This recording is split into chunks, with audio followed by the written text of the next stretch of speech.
2023, une bonne partie a été effectivement utilisée en couverture d'opérations extra-budgétaires. La vérité n'a pas été dite aux Sénégalais sur ce dossier, comme je l'ai dit tout à l'heure. Mais nous n'avons pas trouvé ces ressources dans les caisses, ou alors une bonne partie de cette somme, lorsque le président Diomaye prenait fonction. Les responsabilités devront être situées, le ministre de la Justice en a parlé, de tous ceux qui ont eu à jouer un rôle. J'ai parlé du ministre Moustapha Ba, j'ai parlé du ministre et du Premier ministre Amadou Ba, j'ai parlé du ministre des Finances Abdoulaye Daouda Diallo, Monsieur le Président de la République Macky Sall, qui ne pouvait ignorer ces pratiques, devront expliquer aux Sénégalais pourquoi et comment ils ont pu plonger le pays dans cette situation. Si on le fait, c'est parce qu'il est indispensable, d'autant que nous allons demander aux Sénégalais de consentir à des efforts extrêmement importants les années à venir. Le ministre de l'Économie en a abordé certains, sur la subvention, sur la fiscalité et sur beaucoup d'autres aspects. Vous ne pouvez pas demander au peuple de faire ces efforts sans pour autant que ceux qui sont les auteurs de ce carnage puissent venir justifier devant ce même peuple leurs actes. Et c'est extrêmement important. Mais je ne voudrais pas terminer sur une note négative. Je veux parler au peuple sénégalais. La situation est certes pas reluisante. Nous nous y attendions, même si ce qu'on découvre dépasse l'entendement. Mais elle n'est pas irrécupérable pour autant. On a beaucoup parlé de nos relations avec les partenaires. Moi, je crois d'abord et surtout à nos efforts endogènes pour faire face à cette situation et prendre notre destin en main. À un peuple qui veut, rien n'est impossible. Et ma conviction, c'est que le peuple sénégalais veut. Et il a aujourd'hui la locomotive qu'il faut. Il a des dirigeants, et je le dis ici, sans fausse modestie, il a des dirigeants intègres, compétents, avec une vision qui sera présentée, qui a été présentée, mais qui sera opérationnalisée à partir du 7 octobre. Des équipes dynamiques, majoritairement jeunes, qui ne ménagent aucun effort pour atteindre le résultat, qui sont dans un engagement patriotique, désintéressé. Pour que ça marche, il faut que le peuple se hisse à la hauteur de ce leadership, en l'accompagnant, en privilégiant le débat qualitatif, en répondant présent à l'effort de développement qui doit tous nous interpeller. Il y aura beaucoup d'efforts à fournir. Churchill avait dit à son peuple en pleine guerre qu'il ne leur promettait pas tout ce qu'il pouvait leur promettre, c'est du sang et de la sueur, mais qu'au bout, il y aurait la victoire. Nous n'en sommes pas à ça. Nous demandons simplement au peuple de consentir un tant soit peu de sacrifice, chacun et chacune d'entre nous. Et quand nous leur présenterons la nature de ces sacrifices, qu'on fasse l'effort de dépassement qu'il faut, qu'on fasse preuve de beaucoup d'altruisme pour que la chose que nous gérons en commun puisse prospérer. Parce que si elle prospère, chacun d'entre nous individuellement va prospérer. Et nous vous garantissons, nous de notre côté, que nous ne ménagerons aucun effort, absolument pas. Nous travaillerons d'arrache-pied, matin, midi et soir. Et nous ne tolérerons aucun écart, aucun, dans la gouvernance actuelle, pour que le résultat attendu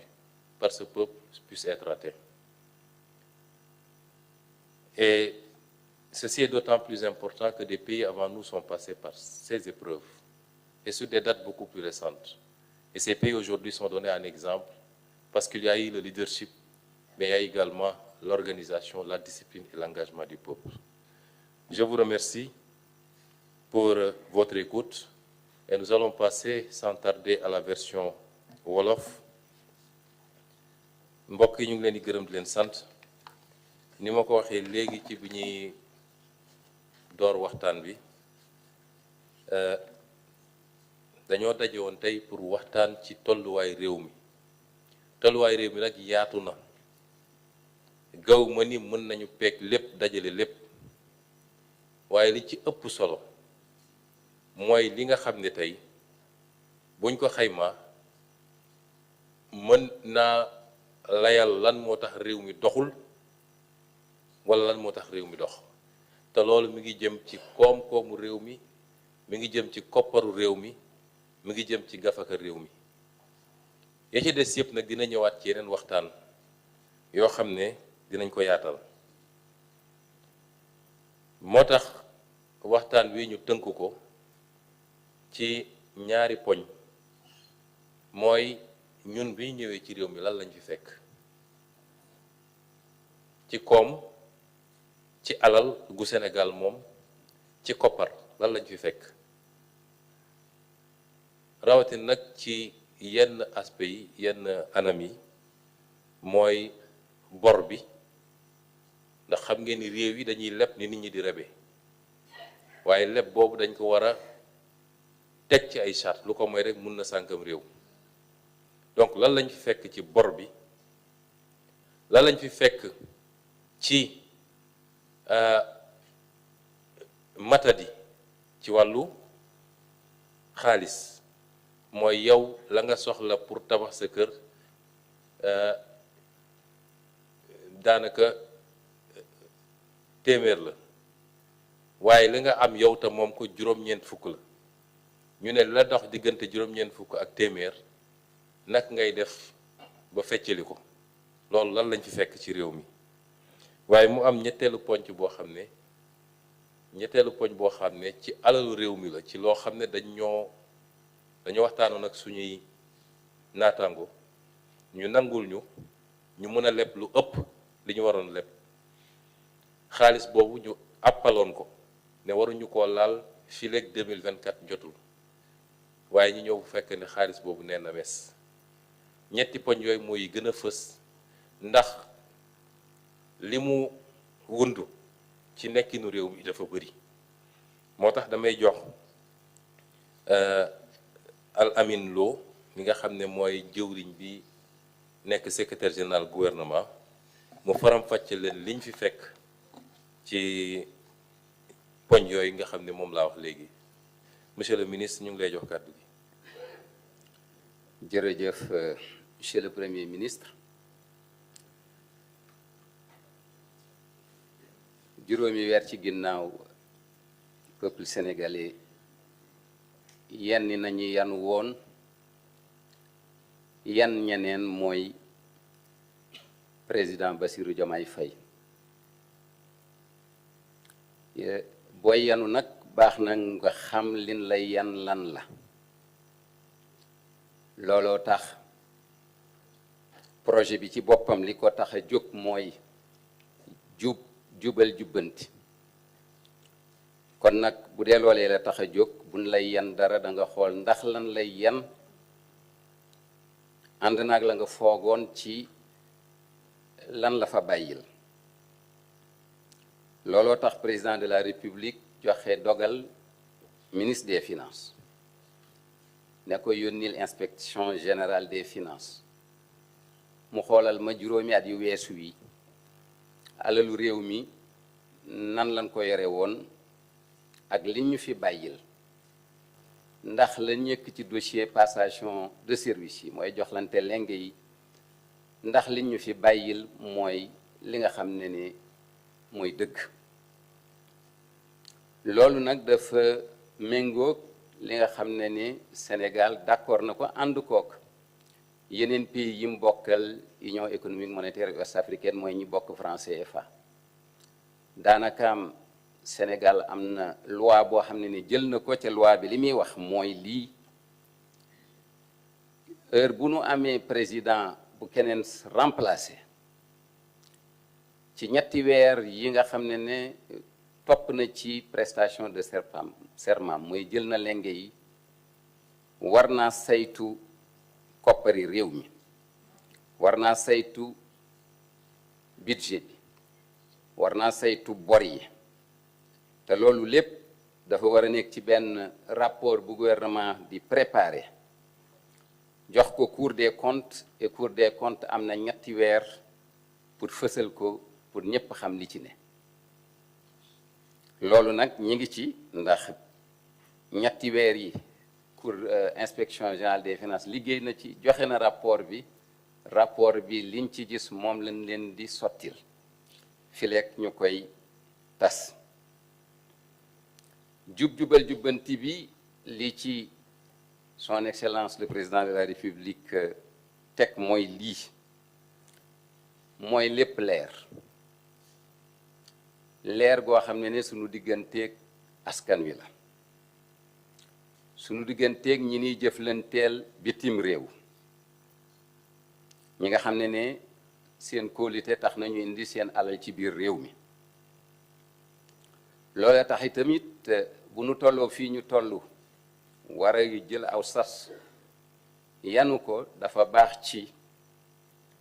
ñu xam lan moo xew régler compte yi ba mu leer pour mën a xam fu nu jëm ndax loolu dañ ko soxla pour li ñu war a tabax ëllëg ànd koog askan wi muy projet bi ñu teg ko ci yoon woo xam ne ni dëgg la démarré ni ko premier ministre waxe dëgg ci lay wëye te bis bu yàlla dogalee mu jeex ci dëgg lay doon looloo tax itamit lii président santaane premier ministre jox ko ndigal ministre mi ñu doxal ko day mbir moo xam ne day wax ne fii la ñuy déparé gaa loolu kenn du ne yoon wu yomb la ndax bu doon yoon wu yomb mën naa am ñi fi jóge def ko yoon wala wax ne mën naa jur lu ne waaye lu mënti jur dëgg moom du la xañ leneen lu dul mooy mujj bi nu xoolee mbir yi li ñu gis lii la mooy ne bor bi ne Sénégal yoreel na ko nekk na ci ndoddam weesu na lool li ñu bind ci këyit yi ñaareel ba li ñuy wax déficit budgétaire mooy lan mooy ne gouvernement bi dana jël impôt gouvernement bi dana jël droit de douane loolu mooy xaalis biy dugg ci biir kees gi te ci loolu ci lay faye salaire yi ci lay tabaxee tëli yi hôpital yi ak yeneen mooy ne daal lépp loo xam ne lu ab gouvernement di liggéey la ca la mu jot la bu paree seet nu mu koy dépensé suñu réew yi nag li nga xam ne ni daanaka am de suñu réew yi sax ab état boo gis même état ya gën a rëy am na lu ñuy wax déficit budgétaire mooy ne ci at mi ngi mel ne 2024 li ngay jot ci diggante l'impôt ak droit de douane boo ko méngaleeg yow li nga war a dépenser da nga gis ne li ngay dépenser moo ëpp la nga yor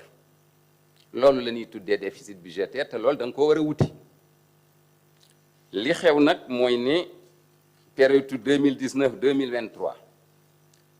gouvernement bi buñ ko doon misaal day jàpp ne 1000 francs yu ne man bi ma ñëwee jël li ma war a jël bi ma ko xoolee yore naa luy tolloog 950 francs fukki dërëm rek laa wuti ci bu dee samay dépense ñaari téeméer la ma jot ci l'impôt ak droit de douane toll na ci 950 man fukki dërëm rek laay lebi mooy à peu près 5% mooy sama déficit mais ba nu ko xoolee ba xool ko danoo gis ne wàññi nan ko lool ci loo xam ne lu nu nëbb la ndax au lieu que